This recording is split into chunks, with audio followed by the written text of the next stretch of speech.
আনিল মুজরিমিনা মা সালাকাকুম ফি সাকার ক্বালু লাম নাকু মিনাল মুসাল্লিন।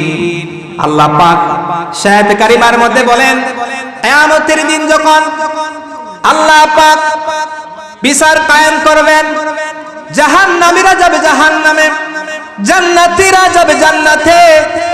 এমন সময় যখন আল্লাহ পাক বিচার সম্পন্ন করবেন, জাহান্নামী বান্দারা তাদের গুনাহের কারণে, পৃথক কর্মের কারণে, এক একটি অপরাধের কারণে ভিন্নভাবে তারা আযাব ভোগ করবে। আর জান্নাতীরা যাবে জান্নাতে। জাহান্নামীদেরকে যখন আল্লাহ আযাব দিবেন, গজব দিবেন, এমন সময় জান্নাতি বান্দারা আল্লাহর কাছে ফরিয়াদ করবে, হে আমার রব, হে আমার মুনিব, জান্নাতে আসলাম, দুনিয়ার বুকে একই সঙ্গে চলাফেরা করলাম, একই সঙ্গে উঠা বসা করলাম, একই বাজারে বাজার করলাম, আমার বন্ধু গেল কোথায়, আমার পাড়া প্রতিবেশী গেল কোথায়, আমার সঙ্গী গেল কোথায়? আল্লাহ পাক তখন জবাব দিবেন, গোলাম রে, বান্দারে, তুমি কি দেখতে চাও ওই বান্দা কোথায়? তখন আল্লাহ বলবেন, সাকার নামক একটি জাহান্নাম রয়েছে, ওই দরজার মধ্যে গিয়া দাঁড়াও, গিয়ে দেখতে পাবে। তখন তাকে বলা হবে, আল্লাহর গোলাম রে, আল্লাহর বান্দারে, বলো দেখি কোন অপরাধে, কোন কারণে তুমি জাহান্নামের মধ্যে আসতে হলো? আল্লাহর বান্দা তখন জবাব দেবে, ক্বালু লাম নাকু মিনাল মুসাল্লিন, আমরা নামাজি ছিলাম না দুনিয়ার বুকে, এজন্য সাকার নামক জাহান্নামে আসতে হয়েছে। জোরে বলি নাউজুবিল্লাহ, আরো জোরে নাউজুবিল্লাহ। কিন্তু মুসলমান নামাজ পড়ে না, ঠিক কি না? নামাজ জঘন্য গুনাহ, একটি কবিরা গুনাহ, তার হৃদয়ের মধ্যে চলে আসে না। আজান হয়, মসজিদের দ্বার দিয়ে চলে যায়, নামাজের কোনো দ্বারেই নাই। যদি বলি ঠিক কি না? এমন মুসল্লি পাওয়া যায়, দেখবেন তিন প্রকার নামাজি আমি আমার ক্ষুদ্র জ্ঞানে ভাগ করেছি। তিন প্রকার নামাজি সমাজের মধ্যে পাওয়া যায়। প্রথম নাম্বার হলো কায়েম নামাজি, দুনিয়ার যত কাজ তার সামনে আসুক না কেন, আজান শুনবে আর নামাজ থেকে আর গাফেল হবে না, জামাতের সঙ্গে নামাজ পড়বে, ঠিক কিনা? আর দুই নাম্বার মুসল্লি হলো, দেখবেন তার সামনে কোন বিপদ আসলে, মুসিবত আসলে, দেখবেন তখন আর নামাজ ছাড়ে না, ঠিক কিনা? তখন নামাজ পড়ে, এমন সুন্দর করে নামাজ পড়ে, বিপদ চলে যায়, নামাজের আর কোনো খবর নাই, ঠিক কিনা? এমন মুসল্লি আছে না নাই? জোরে বলি আছে না নাই?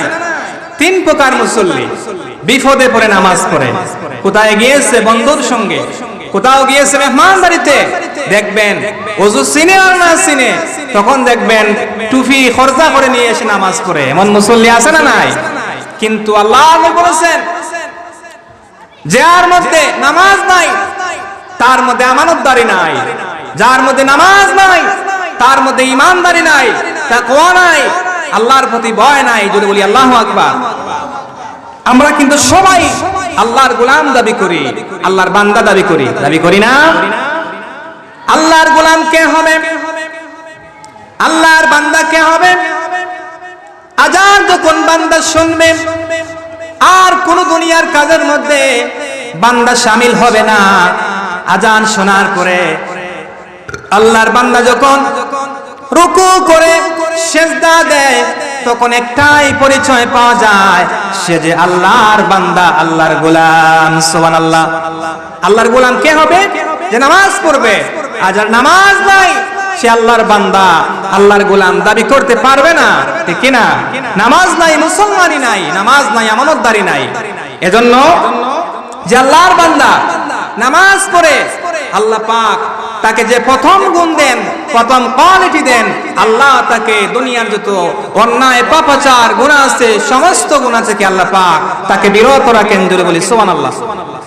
আল্লাহ পাক বলেন, ইন্নাস সালাতা তানহা আনিল ফাহশাই ওয়াল মুনকার।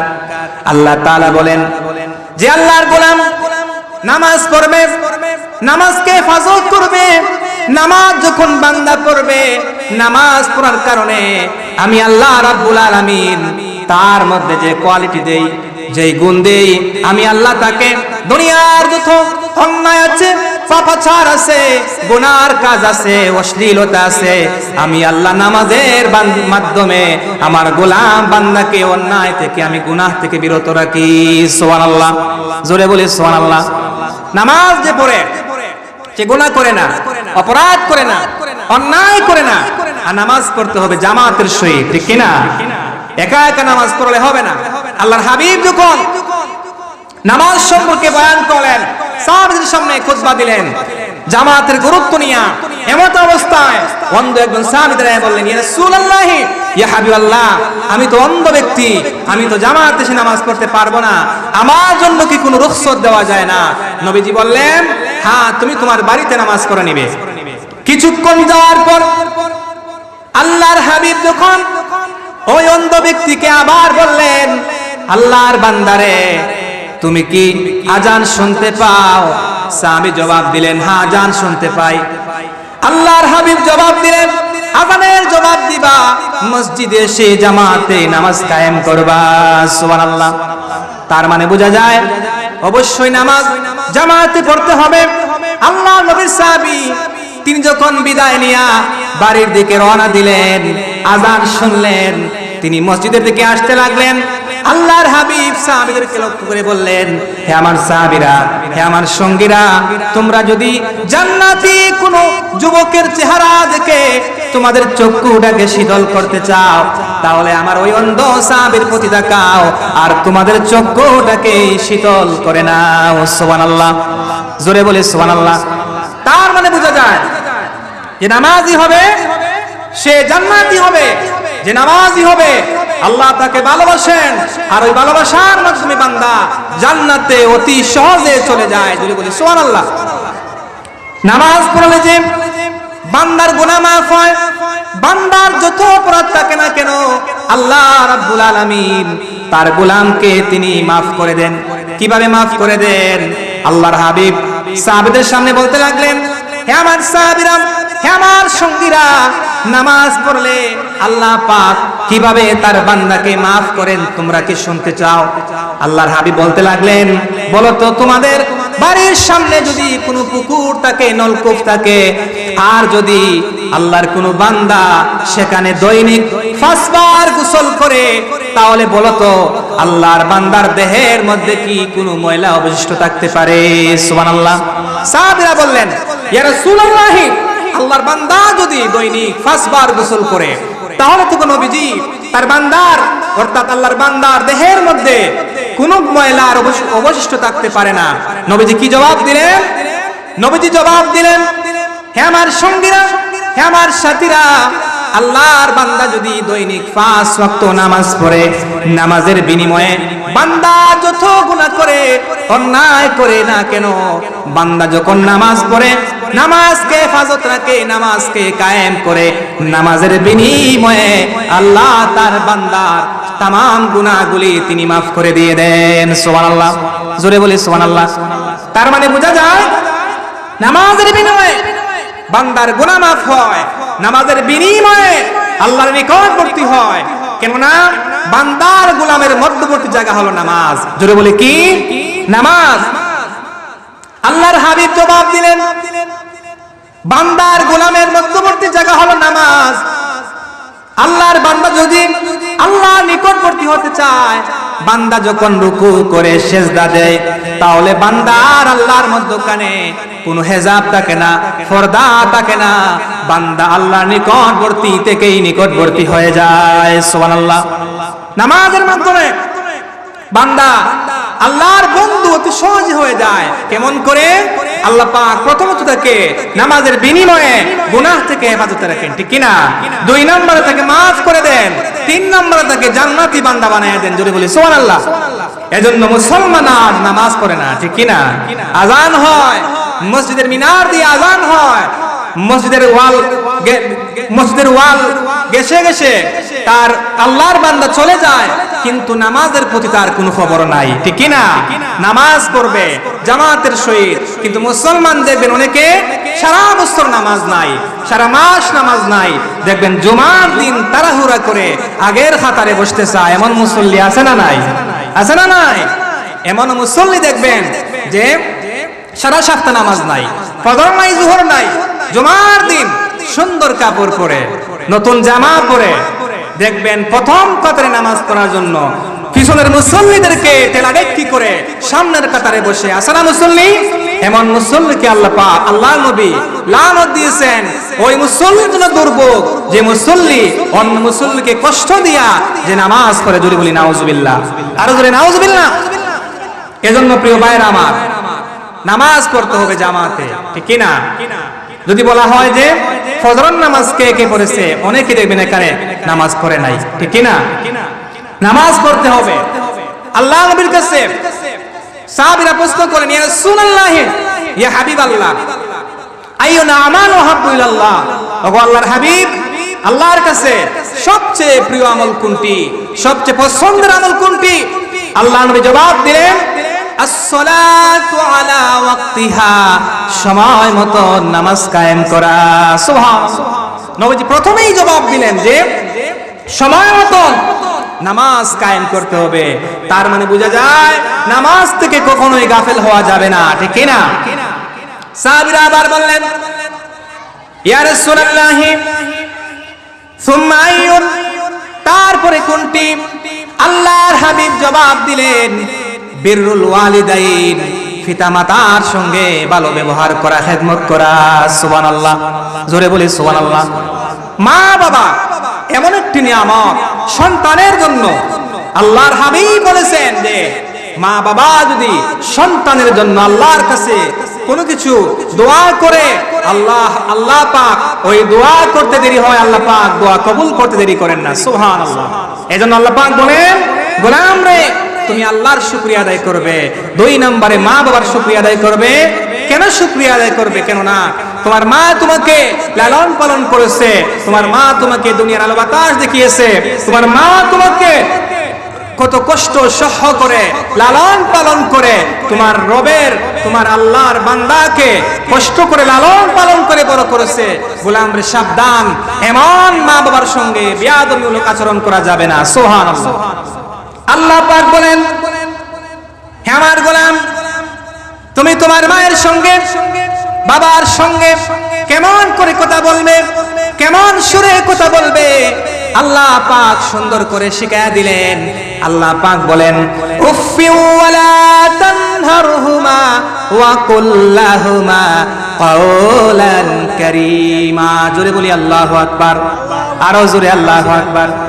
আল্লাহ পাক বলেন, হে আমার গোলাম, হে আমার বান্দা, তুমি তোমার মায়ের সঙ্গে বাবার সঙ্গে কেমন করে কথা বলবে, কেমন সুরে কথা বলবে, নরমতার সহিত, ভদ্রতার সহিত, কোমলতার সহিত, যাতে করে তোমার আচরণে, তোমার ব্যবহারে তোমার মা বাবা তোমার প্রতি নারাজ না হয়ে যায়। সুবহানাল্লাহ, জোরে বলি সুবহানাল্লাহ। কেউ যদি মা বাবার সঙ্গে ভালো আচরণ করে, ভালো ব্যবহার করে, খেদমত করে, করলে কি লাভ হবে? আল্লাহর হাবিব বলেন, কেউ যদি দুনিয়ার বুকে সম্মানী হতে চায়, আল্লাহর কাছ থেকে রিজিক প্রাপ্ত হতে চায়, তার হায়াত দীর্ঘ করতে চায়, দুনিয়ার বুকে আকাশচুম্বী সম্মান পেতে চায়, সে যেন আল্লাহর বান্দা মা বাবার খেদমত করে, তাদের সঙ্গে ভালো ব্যবহার করে, তাহলে আল্লাহ রাব্বুল আলামিন ওই গুণের অধিকারী তার বান্দাকে দান করে দিবেন। সুবহানাল্লাহ, জোরে বলি সুবহানাল্লাহ। কেউ যদি দুনিয়ার বুকে আকাশচুম্বী সম্মান পেতে চায়, আল্লাহর কাছ থেকে রিজিক পেতে চায়, আল্লাহর কাছ থেকে দয়া পেতে চায়, তাহলে তার মা বাবার সঙ্গে যদি বান্দা খেদমত করে, ভালো আচরণ করে, আল্লাহর হাবিব বলেছেন ওই গুণের অধিকারী আল্লাহ তার বান্দাকে বানায়া দেন। জোরে বলি সুবহানাল্লাহ। আল্লাহর এক প্রিয় বান্দা ইমাম বুখারী, নাম শুনেন নাই? ইমাম বুখারী রাহমাতুল্লাহ আলাইহি, তিনি কিন্তু জন্মগ্রহণ করার পূর্বে তার মা আল্লাহর কাছে ফরিয়াদ করলেন, হে আমার রব, হে আমার মালিক, আমি এমন একটি সন্তান চাই যার বিনিময়ে সে জগৎ বিখ্যাত ওলি হবে, জগৎ বিখ্যাত মুহাদ্দিস হবে, জগৎ বিখ্যাত আল্লাহর ওলি হবে। এভাবে তিনি আল্লাহর কাছে তিনি ফরিয়াদ করলেন যে নেককার সন্তান দে হয় আমার রব, যাতে করে আমার সন্তানের বিনিময়ে দুনিয়ার সবাই আলোয় আলোকিত হয়ে যায়, আমার নবীর সুন্নত রঙে রঙিন হয়ে যায়। যদি বলি সুবহানাল্লাহ। ইমাম বুখারীর মা আল্লাহর কাছে দোয়া করলেন যে নেককার সন্তান চাইতে লাগলেন আল্লাহর কাছে।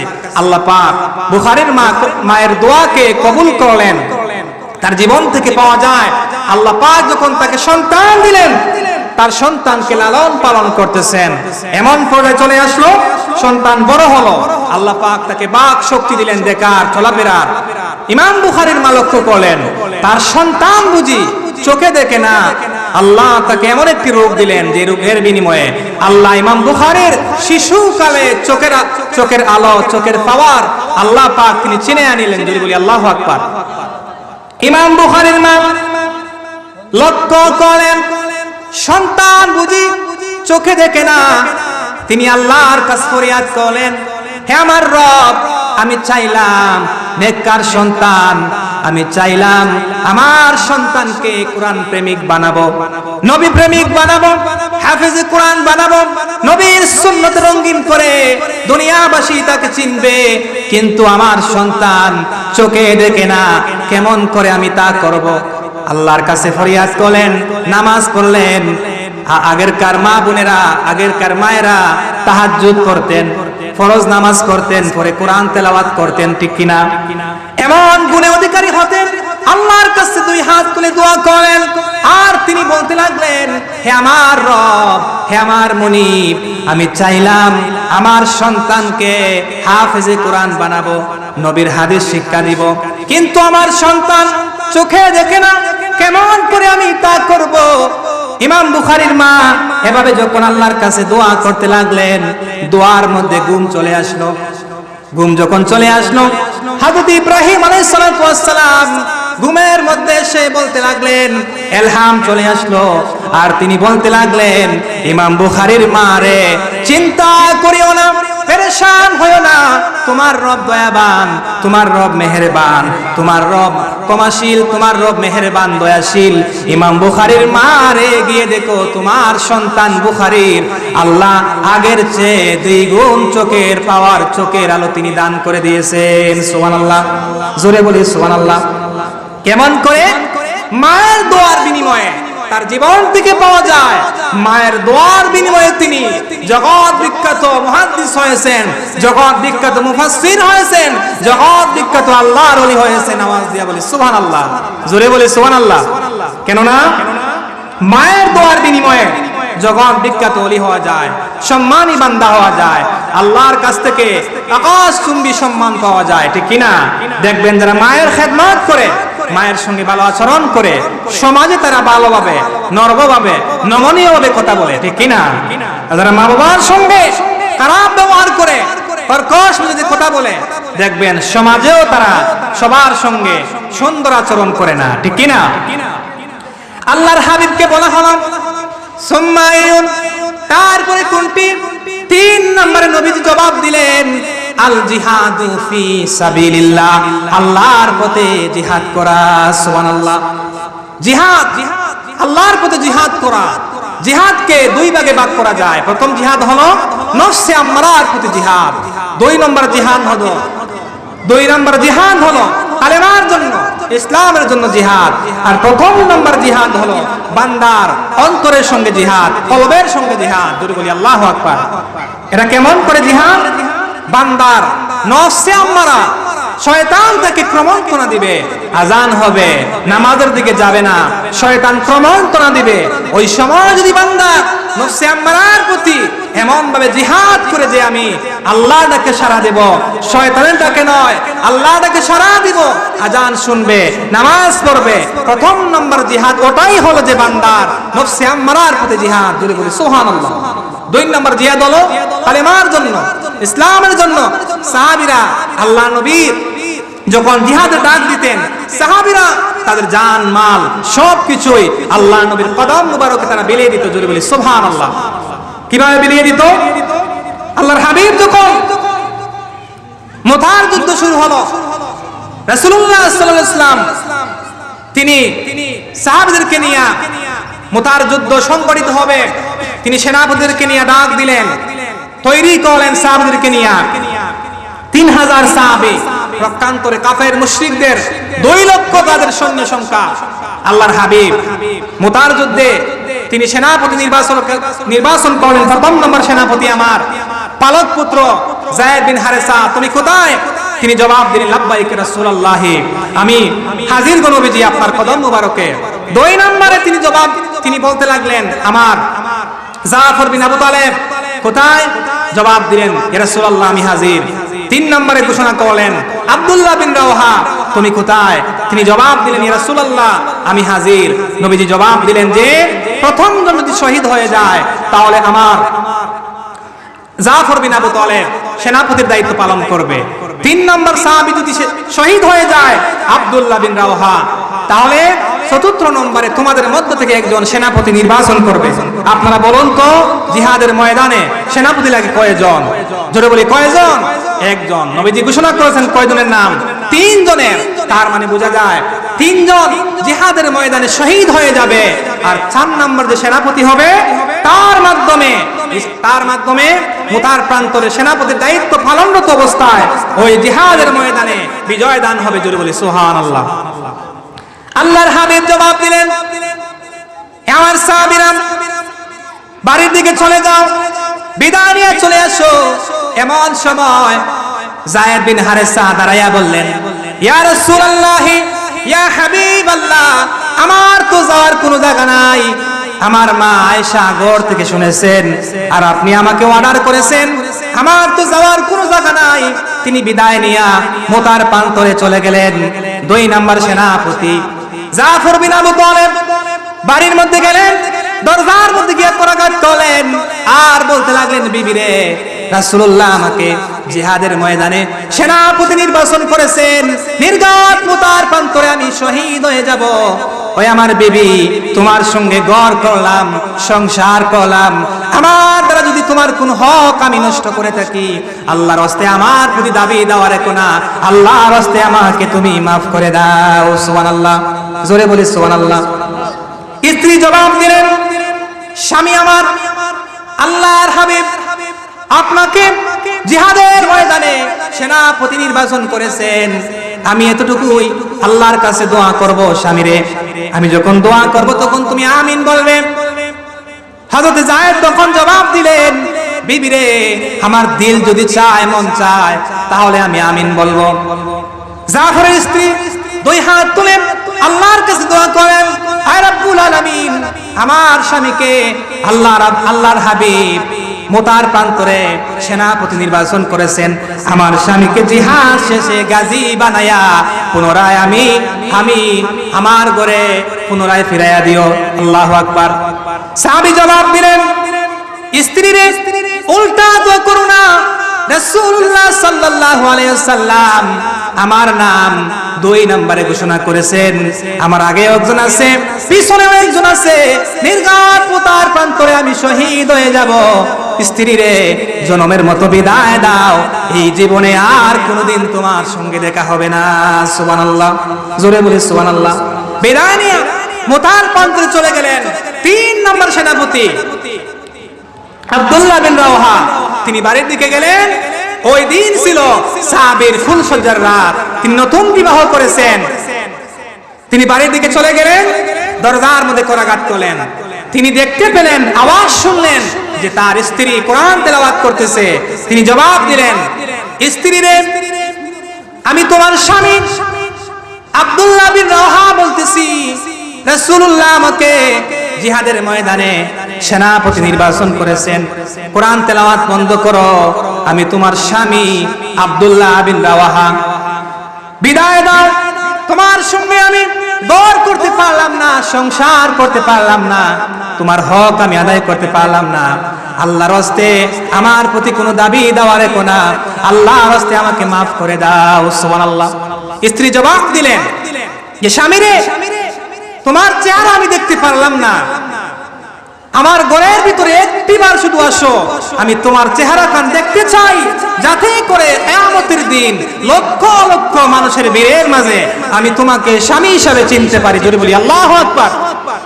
স্বামী জবাব দিলেন, স্ত্রী রে, এই যদি হয় তোমার মনের মধ্যে ইরাদা, তোমার মনের মধ্যে বাসনা, আর যদি তুমি ধৈর্য ধারণ করতে পারো, আমি যেই মহান মালিকের জন্য, আল্লাহর জন্য আমার জীবনকে বিলিয়ে দিতেছি, তিনি সেই মহান রব, তিনি মেহেরবান, তিনি রহমান।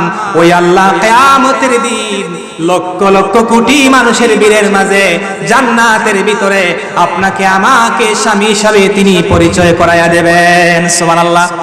এভাবে সাহাবীরা ইসলামের জন্য, জিহাদের জন্য তাদের জান মাল কুরবান করে দিয়েছেন। জীবনের একটু মায়া করলেন না, কেননা তাদের হৃদয়ের মধ্যে ছিল ঈমান বিল্লাহ, দুনিয়ার সব কিছু ছাড়তে রাজি, আল্লাহর নবীর প্রতি ঈমান, আল্লাহ রাসূলের প্রতি ভালোবাসা তারা ছাড়তে রাজি নয়। যদি বলি সুবহানাল্লাহ। জিহাদ শুরু হলো মুতার প্রান্তরে।